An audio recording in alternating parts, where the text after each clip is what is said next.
Esta é a história de um quadro que mede 50 centímetros de altura por 46 centímetros de largura, que conta o nascimento da nossa mundialização. É a história de um mundo onde pela primeira vez existe uma ligação entre todas as coisas produzidas e consumidas pelos homens. É a história de um detalhe num quadro de 1657, de um pintor que nunca tinha saído do seu país.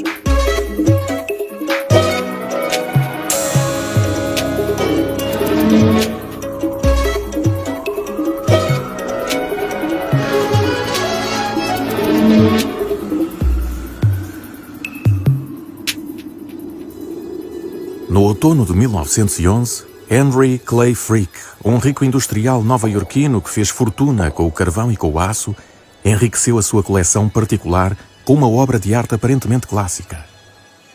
Uma obra-prima da história da arte na qual um homem está de costas a conversar com uma jovem sentada a uma mesa. O Soldado e a Menina Sorridente foi pintado por Johannes Vermeer em 1657. O quadro estava inexplicavelmente pendurado entre dois corredores, contudo era uma das atrações da velha casa de Clay Frick. Existe um elemento particular no quadro que chama a atenção de imediato. Um detalhe cujo verdadeiro significado não seria segredo para os contemporâneos de Vermeer: o grande chapéu usado pelo soldado.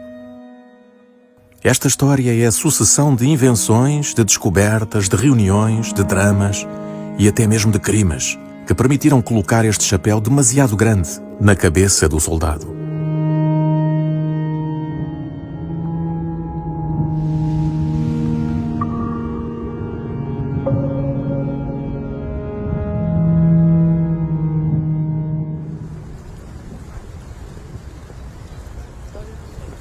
Esta história começa numa pequena cidade no sul dos Países Baixos chamada Delft.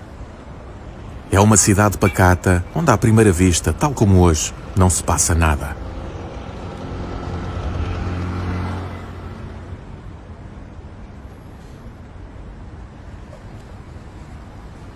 Foi aqui que Johannes Vermeer nasceu, cresceu e pintou durante toda a vida, entre os anos de 1632 e 1675.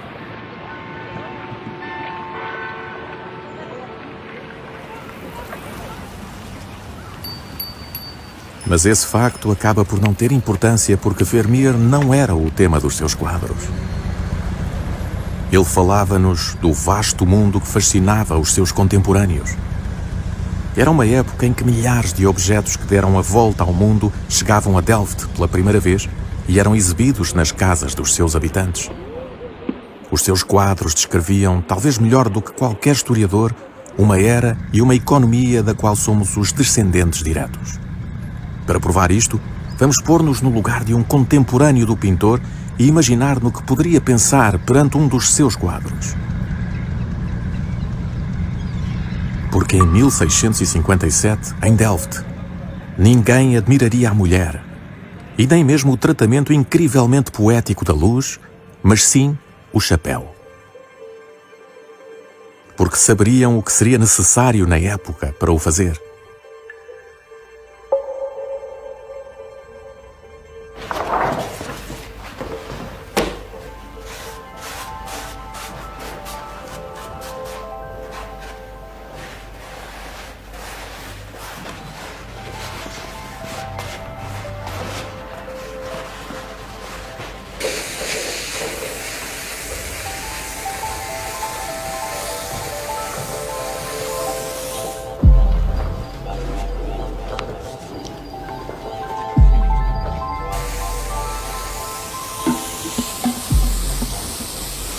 Het is gewoon echt groot formaat en hoog. En ja, hoe hebben ze dat in vredesnaam gemaakt? Dus ja, hoe maak je dat nou zo groot? En toen dacht ik ook al van ja, hoe zou ik dat zelf kunnen maken? Dus ik was ook een beetje nieuwsgierig, hoe hebben ze dat gemaakt? Em 1657, a maioria dos holandeses usavam chapéu em público, tanto no interior como no exterior. Era uma época de paz para a República Holandesa. Sem mais nada para fazer, os soldados gastavam grande parte do seu dinheiro a comprar chapéus cada vez mais sofisticados.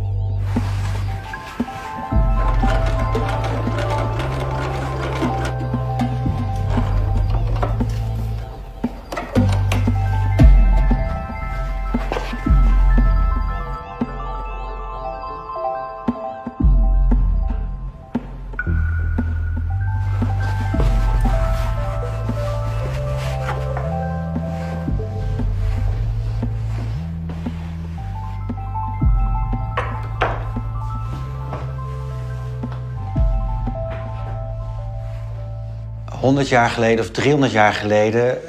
je kon een hoed kopen van vilt. Maar het kan van konijnenvilt of van vilt van een bever. Maar voor de mensen die niet zoveel geld hadden... dan kocht je een hoed van konijnenvilt. Of hij werd van stof gemaakt. Maar voor de mensen die met heel veel geld hadden... dan liet je hem maken van bevervilt. Waarom? Ook omdat het er luxe uitziet.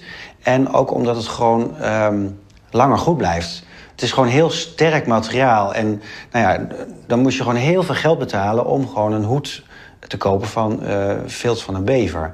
Dus gewoon veel duurder om het te maken. En het materiaal is gewoon sterker en duurder en luxer.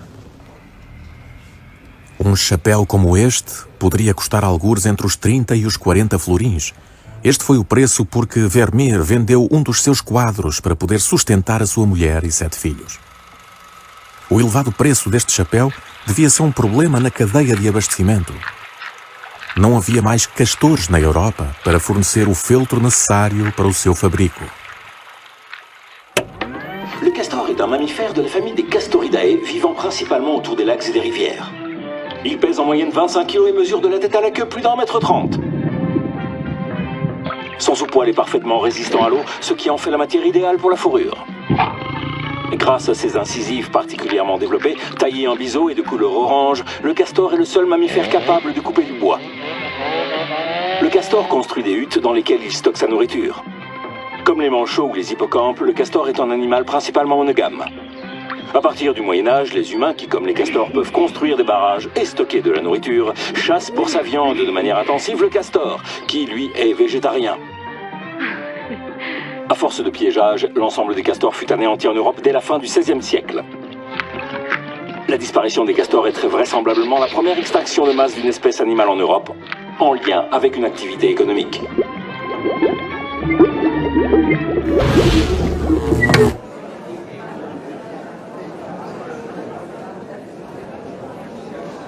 Foi assim que a oferta de castores se tornou cada vez mais rara e, com a procura a aumentar, o preço dos chapéus, como aquele usado pelo soldado, dispararam. Se não havia castores na Europa, onde se poderia encontrar peles de castor a preço razoável, de forma a se continuar a vender chapéus de feltro? Para os cidadãos holandeses, esse tesouro podia ser encontrado apenas num lugar. Since the historic voyage of Columbus, the science of map-making has played a leading role in the birth and development of America. More power to those first... No entanto, no tempo de Vermeer, os holandeses depararam-se com obstáculo intransponível. No século XV, a única rota conhecida que passava pela Arábia fecha-se com o surgimento do Império Otomano. Era impossível chegar à China sem ter de pagar pesados impostos. E inicia-se frenesim de expedições e explorações levadas a cabo por europeus. 100 anos depois de Colombo, dezenas de exploradores partem em busca de uma passagem misteriosa para a China. Nessa demanda, e graças aos seus mapas, os holandeses foram os primeiros a encontrar peles de castor num local completamente inesperado.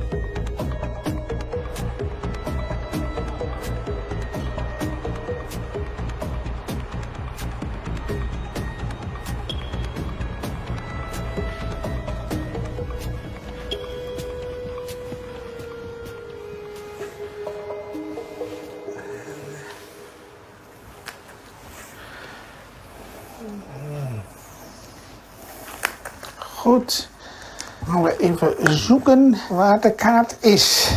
Dit is een atlas van Pieter Goos, zeeatlas. Zeekaart is natuurlijk, en geen enkele kaart, is een neutraal document. Ze dienen ook een specifiek doel. In dit geval is het om de weg te vinden, om handel te drijven. Het biedt een beeld van de zee en het water en wat mogelijk is. Het is ook om handel en scheepvaart te kunnen beheersen. Maar daarbij zijn het ook nog eens een keer kleine kunstwerken, zoals we aan het Cartouche hebben gezien, die het gebied en het land op een symbolische manier weergeven. No Soldado e a Menina Sorridente, Vermeer testemunha o fascínio que os mapas exerciam na época, representando surpreendente mapa no fundo. O mapa provavelmente pertenceria ao pintor, uma vez que modelo idêntico aparece em outros 2 quadros.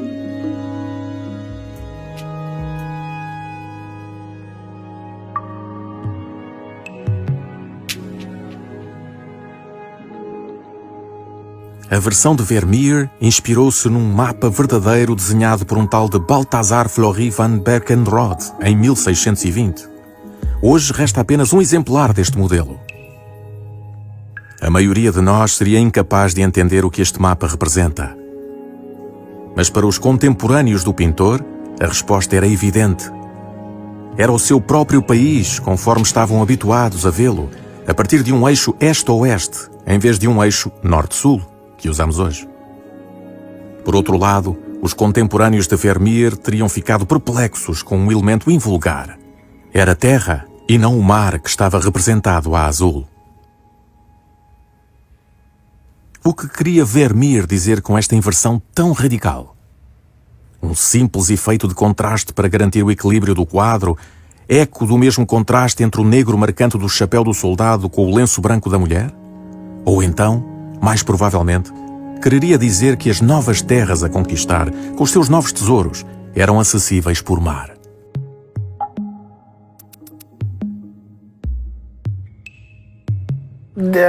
Deze zeekaart werd gemaakt voor zeevaarders om het gebied te bereiken, om handel te drijven. Je kunt hier dus aan aflezen dat producten van over de hele wereld verhandeld werden, naar Europa kwamen. En ja, daarmee is het ook een voorbeeld van de globalisering van de handel. Os mapas da época eram exemplos perfeitos deste período extraordinário de descobertas e de invenções, cada uma mais espetacular que a outra. Em 1602, por causa das suas operações comerciais ao Oriente e, entre outras, para obterem feltro de castor, os holandeses vão revolucionar a história da economia.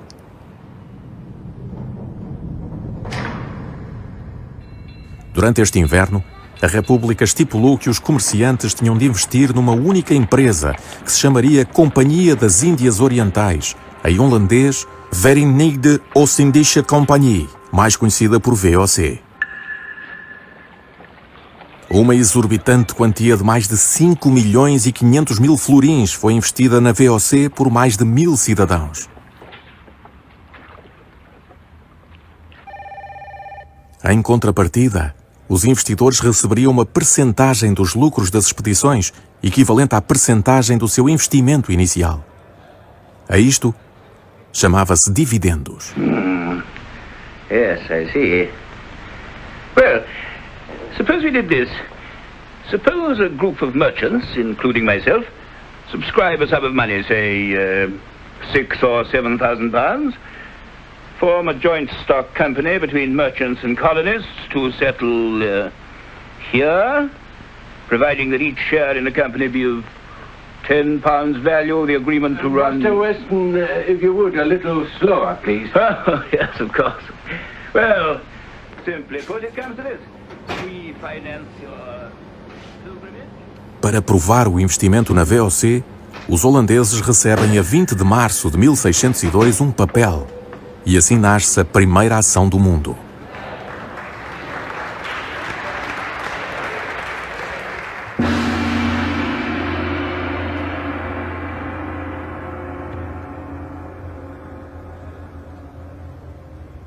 I think what's unique about the VOC or that's a limited liability company. So what that means is that the shareholders are not personally liable for the company. So the losses or the damage the company might cause, the shareholders are not responsible. And this is of course a very important concept because this allows the company to take much more risk. And if you take more risk, that means you get higher rewards.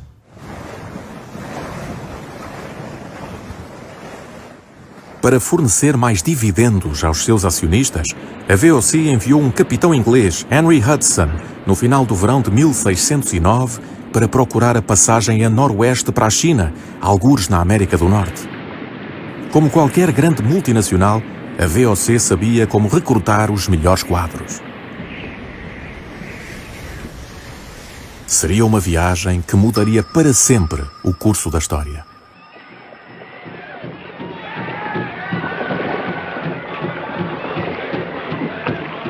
In 1609 is Hudson hier de rivier opgevaren, zag als eerste Europeaan hier Manhattan en is toen verder de rivier opgevaren totdat hij niet verder kon. Hij kwam terug, hij ging naar Engeland, maar de Nederlandse bemanning vertelde verhalen hoe mooi en hoe vruchtbaar het gebied was en hoe goed het was om te vestigen. En toen later, vanaf ongeveer 1614, zijn Nederlanders hier handel gaan drijven. En dan even later, in de jaren 20, hebben ze na de oprichting van de West-Indische Compagnie forten hier gemaakt. Onder andere hier op het puntje van Manhattan hebben ze Nieuw Amsterdam genoemd. Ja, en het belangrijkste product van het gebied waren huiden en bevervellen. Hier hangen bij het titel, hier is de titel van de kaart en dit heet een cartouche. Daar hangen al deze bevervellen rond het cartouche, symboliseert ook het gebied. En hier is ook het wapen van Nieuw Amsterdam te zien.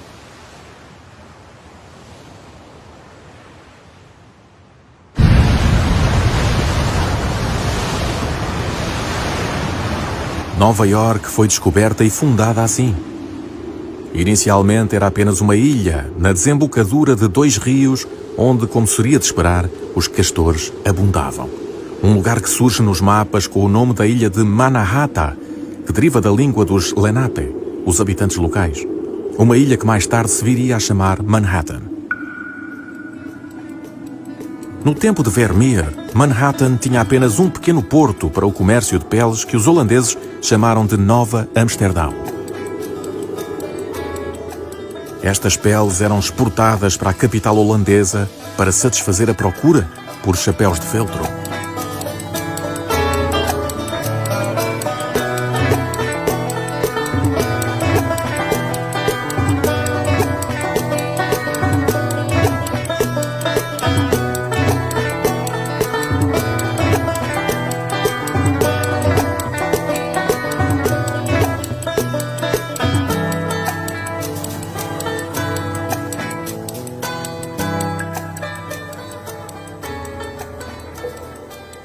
Em Amsterdão, os investidores da VOC aproveitaram-se deste inesperado golpe de sorte para melhorarem de forma considerável a sua invenção económica.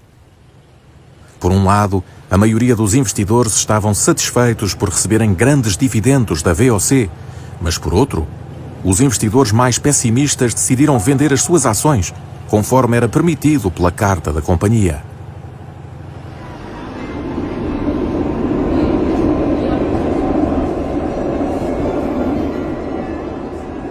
As ações da VOC tornaram-se ativos por si só, que podiam ser trocados ou vendidos. Mas em termos práticos, onde se podiam encontrar aqueles que queriam comprar e vender ações? Nesta grande cidade que estava a passar por profundas mudanças, o centro do mundo na primeira parte do século XVII, como demonstra o extraordinário mapa desenhado sobre vários metros por Barkenrod em 1625, as ações são trocadas de mão em mão na artéria principal da cidade, Damrak.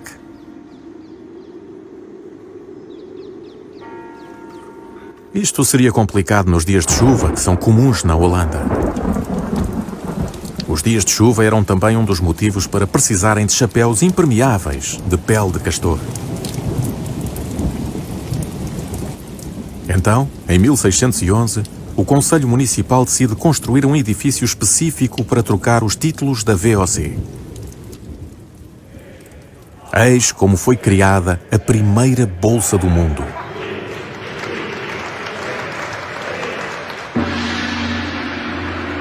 Foi decretado que a troca se iniciaria todos os dias ao bater do meio-dia e que terminaria por volta das 14 horas.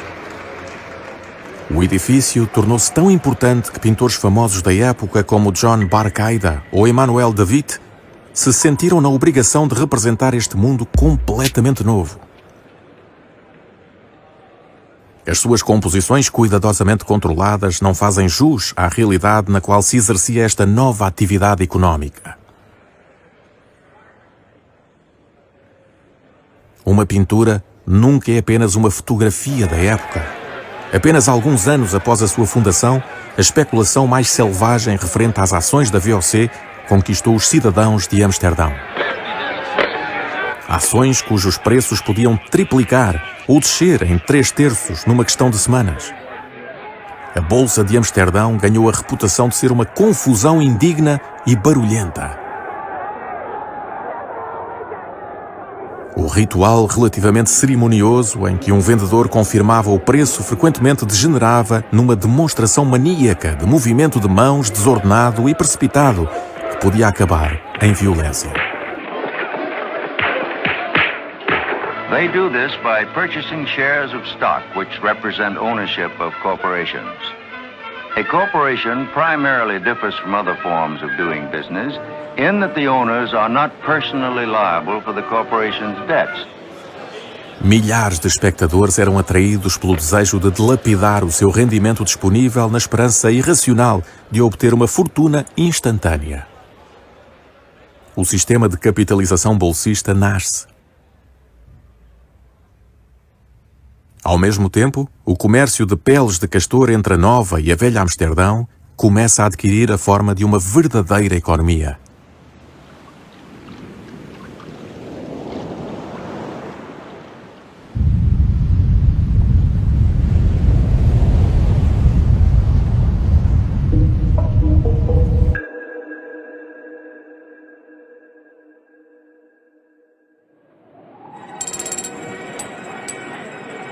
Em 1634, um dos melhores anos deste comércio cada vez mais lucrativo, os holandeses enviam quase 16.000 peles de castor para a Holanda.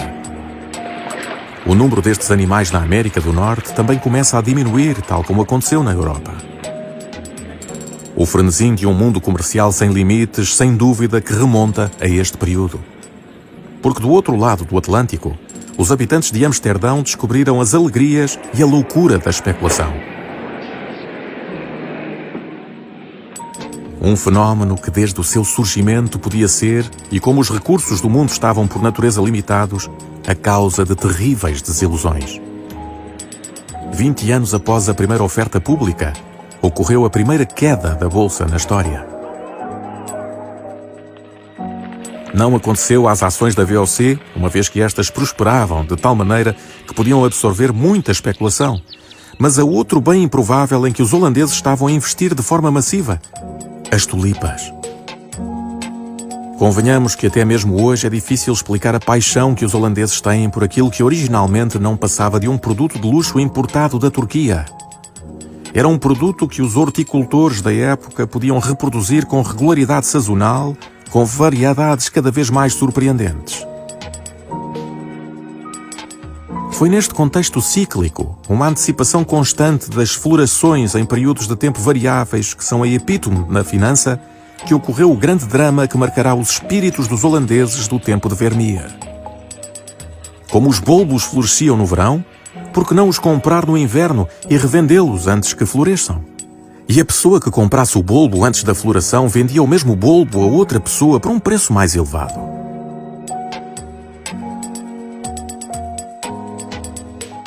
Resumindo, é assim que funciona o sistema complexo baseado no investimento de capital.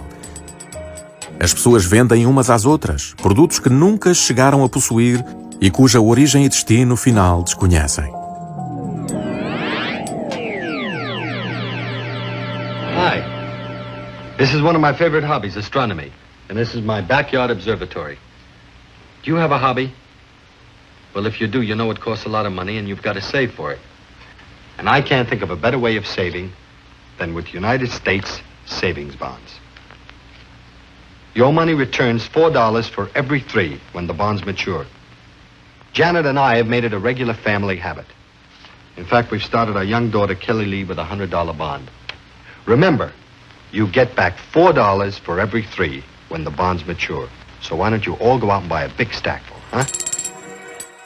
No início de 1637, no apogeu da especulação, há muito que não se comprava um bulbo de tulipa. Comprava-se um pedaço de papel negociável onde figurava uma data de entrega estimada como uma livrança. O comprador era obrigado a pagar naquela data, e a palavra obrigação continua a ser usada hoje. Mas à medida que a data de entrega se aproximava, era fascinante a perspectiva de fazer lucro com preços que subiam de dia para dia, até mesmo de hora para hora. Os preços subiram de tal forma que as autoridades começaram a ficar preocupadas com a especulação. E o inevitável acaba por acontecer, embora seja difícil saber se foi uma reação aos boatos de intervenção oficial ou vice-versa. A 4 de fevereiro, o preço dos bulbos de tulipa começa a cair e no final da semana surgem as notícias de que as ações tinham perdido todo o seu valor. Quanto às vendas a descoberto, ou seja, aqueles que pediram dinheiro para comprar ações, estas perderam todo o valor a partir do momento em que os preços começaram a cair. But what happens is, I think with the market crash that you are asking about, is that people get too high expectations about the profitability of a company. And in case of tulips, why the price of tulips went to unreasonable levels is simply because people thought that the price could only go up. But at some point, this has to stop because there are not enough, I'm sorry to say, enough idiots to buy at a certain level. At some point, people will realize that the price in no way reflects the fundamental value of the thing that's being bought and sold.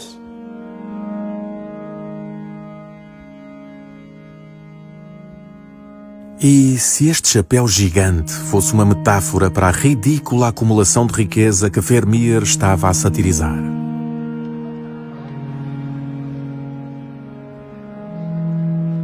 E se a jovem no quadro de Vermeer, com um sorriso delicado e misterioso, estivesse ali para nos mostrar esta loucura e ridicularizar a vaidade?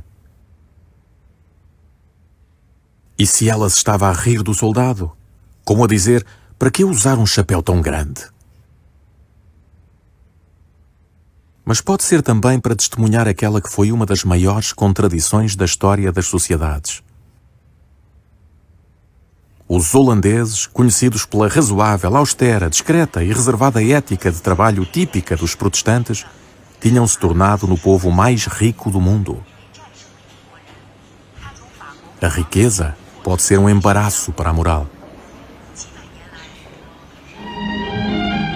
Ladies and gentlemen, this is your captain speaking. We are now at cruising altitude, 35,000 feet. Our flying speed is 575 miles per hour. In addition, we're benefiting from a substantial tailwind, by courtesy of the jet stream.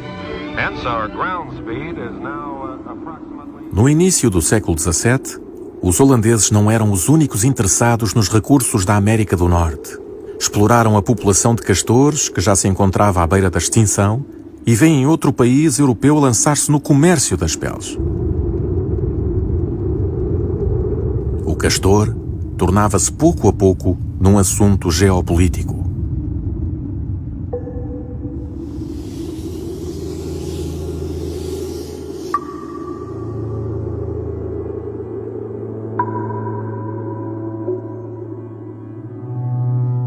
A sul, a Nova Amsterdão e a Holanda. No centro, os ingleses. E mais a norte, os maiores comerciantes de peles da época eram os franceses, liderados por um caprichoso cartógrafo chamado Samuel de Champlain, que se estabelecera no Quebec. Toda esta história de comércio de peles degenera num episódio trágico chamado a Guerra dos Castores. Um drama esquecido da história que permitiu que o chapéu de feltro fosse posto na cabeça do soldado.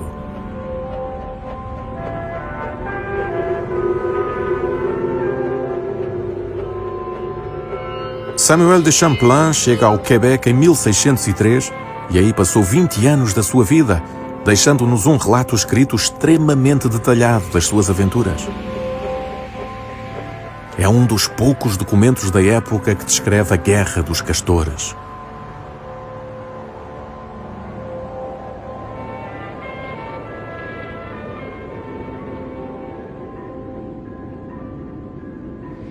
Para sua grande alegria, de Champlain descobriu a beleza, vitalidade e força dos castores da América do Norte.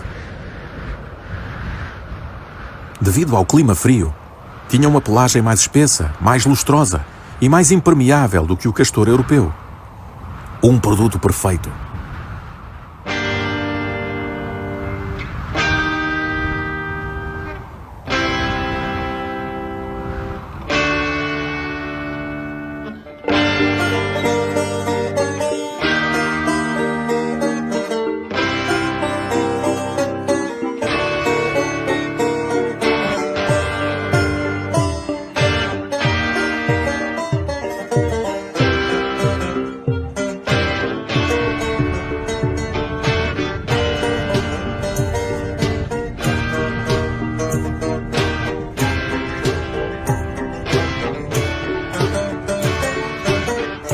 Os franceses, para tirarem maior lucro deste comércio, aprendem eles próprios a caçar castores.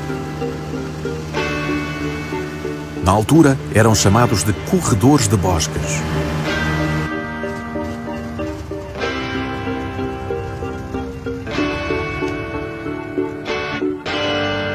Ah, ça s'annonce bien, ça s'annonce bien. Yeah! Une belle prise, mon homme. Yeah!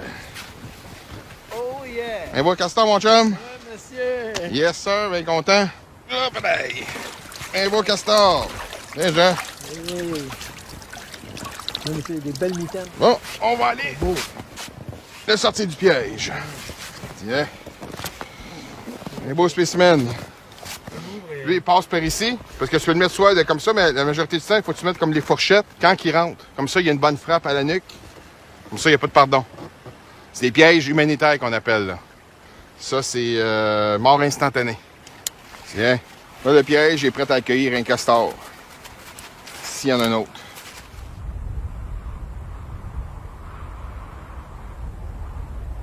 Dans ces années-là, probablement que le chapeau, ça montrait que t'es un gentleman, si tu veux, là. Ça montre que t'es quelqu'un, là. Tu sais, t'es un homme avec des sous, que tu sais, le castor, dans ce temps-là, ça valait plus qu'aujourd'hui. Aujourd'hui, ça vaut pas beaucoup de sous. Mais dans ce temps-là, c'est ça qui me revient le tableau, là, avec la dame qui est avec lui, là, sa femme ou la servante, là, je sais pas trop, c'est le tableau. Que lui, c'est le monsieur, là, monsieur de la situation, si tu veux, là.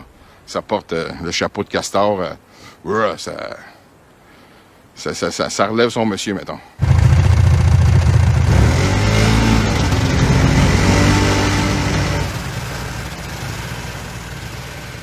Mas para Champlain e para os franceses, a pele de castor que vendiam por uma fortuna na Europa e em Amsterdão nunca foi um fim em si próprio.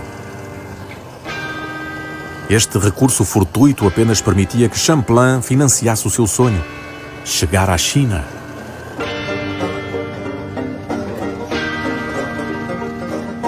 Arrive à la maison. Deux amis. Yeah! O nome de um bairro a sul de Montréal, La Chine, é hoje o único vestígio que resta desta obsessão que ajudou a moldar o nosso mundo. Era através destes rápidos que Champlain pensava poder chegar à passagem secreta para a China.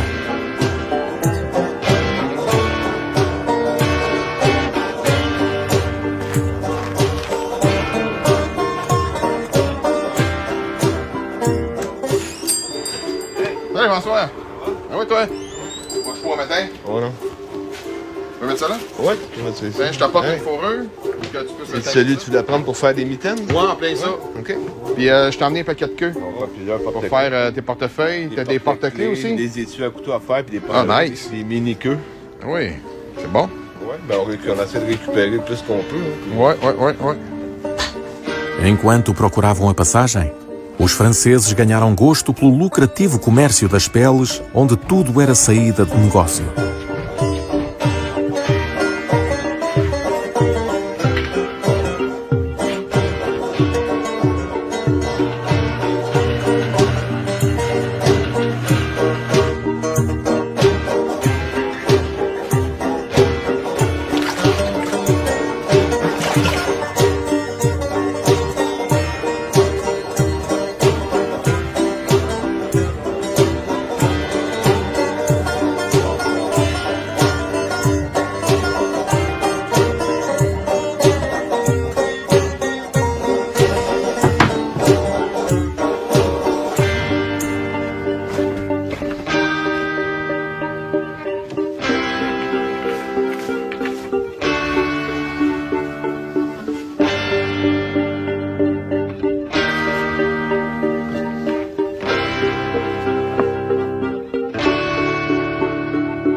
Qu'est-ce que j'apprécie du castor, c'est la qualité de la fourrure qui est hydrofuge, qui est résistante à l'usure. On voit des vieux manteaux de nos grands-mères là, qui ont pratiquement 100 ans, qui sont encore, quand ils ont été bien entretenus, là, puis bien entreposés, mais tu peux pas dire qu'on s'entend. La fourrure ne s'use pas comme le synthétique. Ou...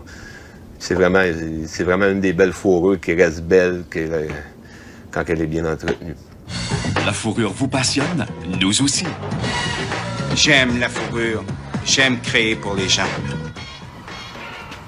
C'est chaud, c'est confortable et ça me donne tout un look. La passion inspire le savoir-faire.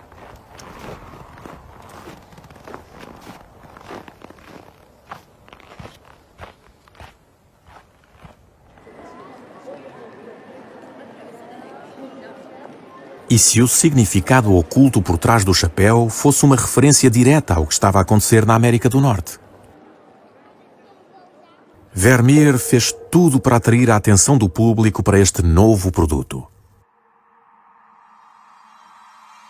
Uma análise de raio-x revelou o incrível estratagema usado pelo pintor para obter este efeito. No meio do quadro, um minúsculo orifício. Nesse orifício, foram inseridos pequenos fios coloridos que lhe permitiram seguir as linhas de perspectiva na tela. E todas as linhas convergiam para um único objeto, para o chapéu de feltro de castor.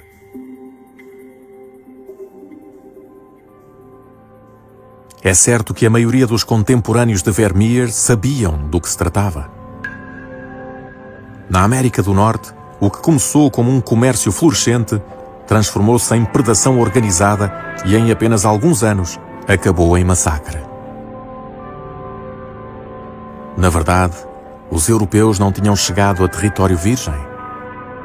Samuel de Champlain deparou-se com uma sociedade extremamente organizada e complexa que ele chamou de Huron.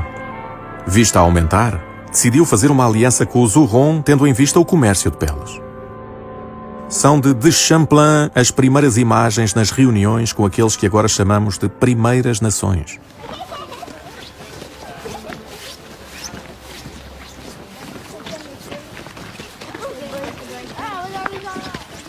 Y en a-t-il qui sont capables de me dire, justement, c'est quoi les deux grandes familles des Premières Nations qui existent au Québec? Les Iroquoiens, ça en est un bon. Algonquiens, exactement, et Iroquoiens. C'est comme ça qu'on portait les cheveux, nous, lorsque les Européens sont arrivés ici. Et lorsque les Français nous ont vus comme ça, ils trouvaient que le dessus de notre tête ressemblait au dessus de la tête du sanglier en Europe. Alors, le dessus de la tête, eux, ils appelaient ça une hure. Alors, c'est pour ça qu'ils nous ont appelés les Hurons. Alors, c'est pour ça que moi, si on m'appelle un Huron, ça veut dire qu'on me traite de cochon. Parce qu'on trouve que je ressemble d'un sanglier. Alors, c'est comme un traité de cochon de m'appeler un Huron. Il y a des gens qui ça ne les dérange pas du village, mais les personnes comme moi qui font encore des cérémonies, bien, pour nous, c'est important. Alors, notre vrai nom à nous, c'est les Wendat. Et le vrai nom du village, on ne dit pas village Huron, on dit Wendat. Alors, c'est quoi notre nom? Wendat. Et le nom du village? Wendat. Exact, bon. Est-ce qu'il fait chaud? Bien, si je le prendrais pour la chaleur, je l'aurais inversé. Parce que pour que ça soit plus chaud, la fourrure, pour qu'elle soit sur le corps. On pouvait rentrer, les amis, dans le tipi.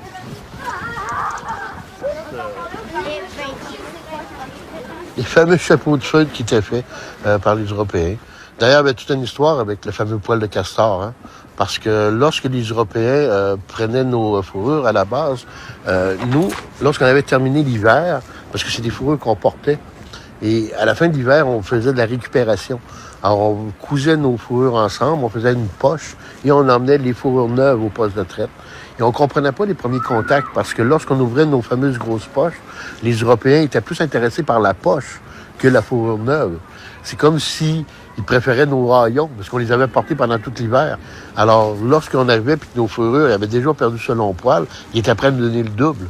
Alors, on l'a compris assez rapidement, et là, il s'est créé une mode, et tout le monde, à partir de ce moment-là, portait la peau de castor pour pouvoir la troquer plus cher auprès des Européens par la suite.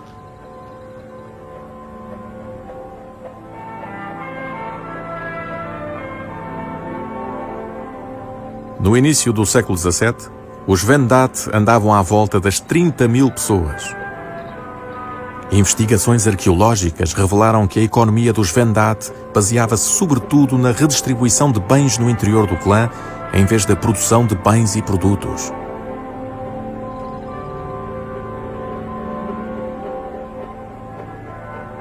Mas no grande jogo que se instalava para obter peles, havia um problema.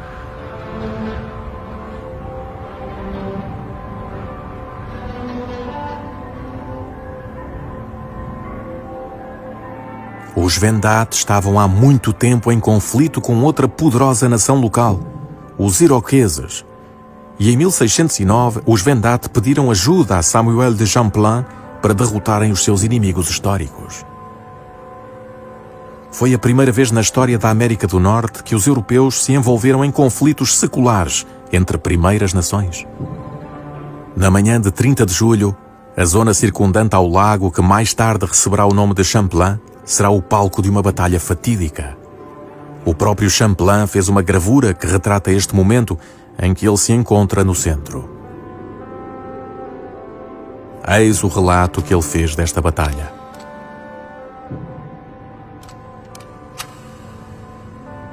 Fui para a frente e dei 20 passos na direção deles até estar uns 30 passos de distância. Quando me viram, detive-me de imediato e eles olharam para mim e eu para eles. Apontei o meu arcabuz a um dos 3 chefes e com um tiro 2 tombaram e um dos companheiros ficou ferido e morreu pouco depois.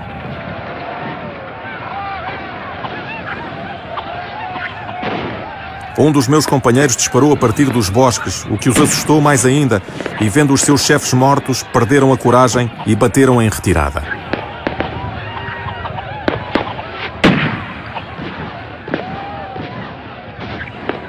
Isto marca o preciso momento em que começa a difusão de armas de fogo por todo o continente americano. Um fenómeno que remonta a esta manhã de 30 de julho de 1609, quando os franceses decidiram combater contra os iroqueses. There, buddy. It's all yours. Wow, look at that. Hey, what about me? Try this one, partner. Looks like real. Sounds like real. They sure do. The Sound of Power military rifle and Western rifle by Marx. C'est que dans le temps, eux, plus qu'ils prenaient de peau, plus que c'était payant. Tu sais, ils recevaient, je sais pas si c'est quand on comptait des Amérindiens, ils recevaient des armes à feu, plus qu'il y avait de fourrure. C'est la mentalité de l'humain quand même, là. Tu sais, comme nous aujourd'hui, nous autres, c'est la gestion qu'on fait de notre territoire. Comme je pogne, mettons que je prends une vingtaine de castors par année, ben l'année prochaine, je sais qu'il va en avoir, j'en pogne tout le temps, le même montant de castors tous les ans. Nous, on fait une gestion en tant que trappeur de notre environnement, que ce soit des castors, que ce soit le loup, coyote. Mais dans ce temps-là, c'est que eux, c'était leur argent, dans le fond. Fait que eux, ils prenaient tout ce qu'ils pouvaient. Puis on dirait que eux, dans le temps, peut-être que la mentalité, c'est que il y en a tout le temps. Tu sais, ils prenaient du castor, on avait, mais à un moment donné, ça s'épuise, hein.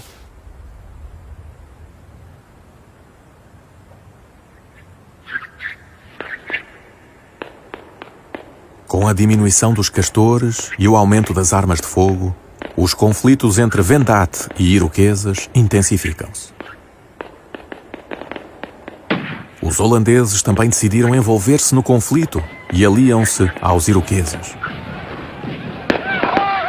No espaço de alguns anos, a situação tinha-se tornado tão complexa que já ninguém sabia quem lutava com quem. Em 1648, os holandeses vendem 400 armas de fogo aos iroqueses. Por causa destas armas, milhares de Wendat são exterminados. Em 1650, restavam apenas 300 dos 30 mil vivos na viragem do século.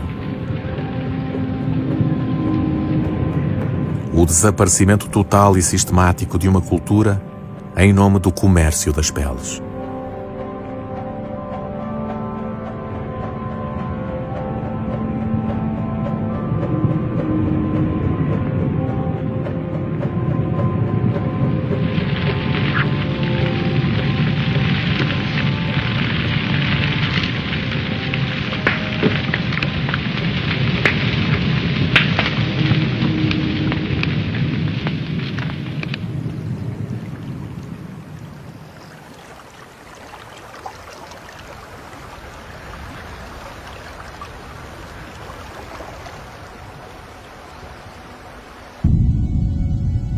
Vermeer pintou o soldado e a menina sorridente menos de 10 anos depois do massacre dos Wendat. Provavelmente nunca ouviu falar nos Wendat, mas sabia dos sacrifícios e crimes que os seus contemporâneos terão cometido para obterem as peles de castor. Mais do que qualquer pintor da sua época, Vermeer retratou as ligações invisíveis entre as coisas.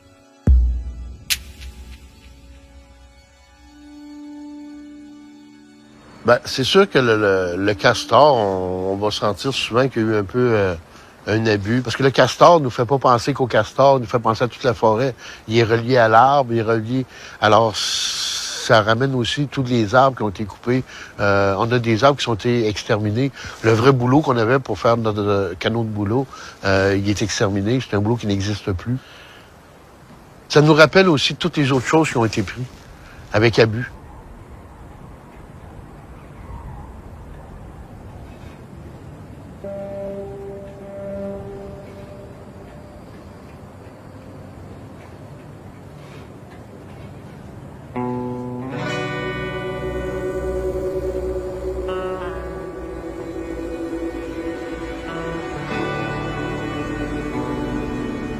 Hoje, 3.000 Wendat vivem nos arredores da cidade do Quebec e o massacre não foi esquecido.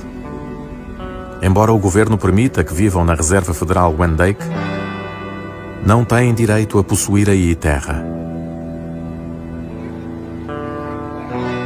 São os elos invisíveis de uma cadeia, as vítimas esquecidas da história de um comércio já globalizado que permitia a exportação de pele de castor e que a transformou no chapéu de feltro do soldado.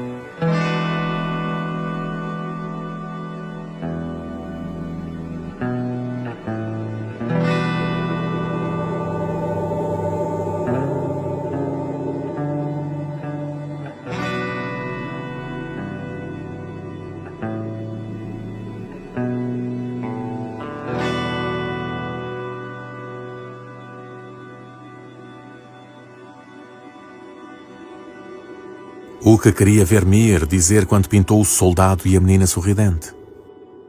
Nunca saberemos.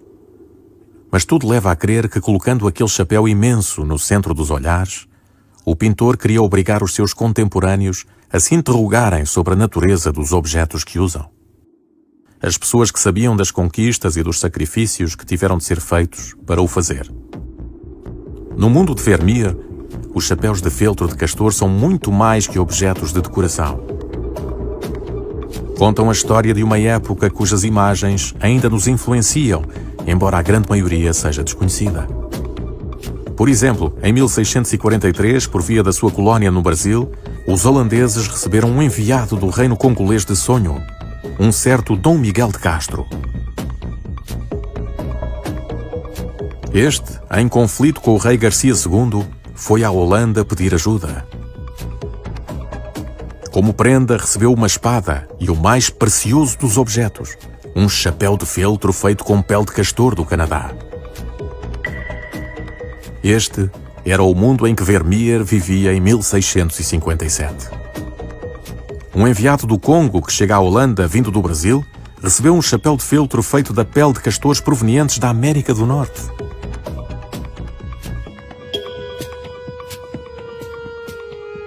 Não tardaria para que outros estranhos objetos, noutros quadros, testemunhassem outras revoluções globais.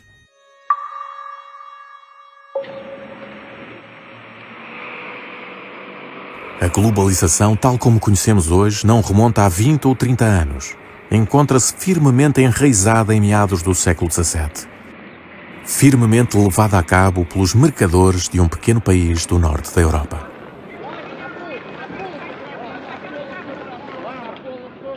You know, what I think, if I see this, what I would think is this guy is telling this woman some kind of optimistic scenario about the future. You know, we're going to do this and we're going to do that and we're going to become rich. And she looks very happy and confident. And I think maybe if you look at the map, you know, the opportunities are abroad, you know, the world, and the window is open. So take your chances. That's what I would think. But that's maybe a very conventional, conservative, male-centered interpretation. So I hope. So what's the painting worth?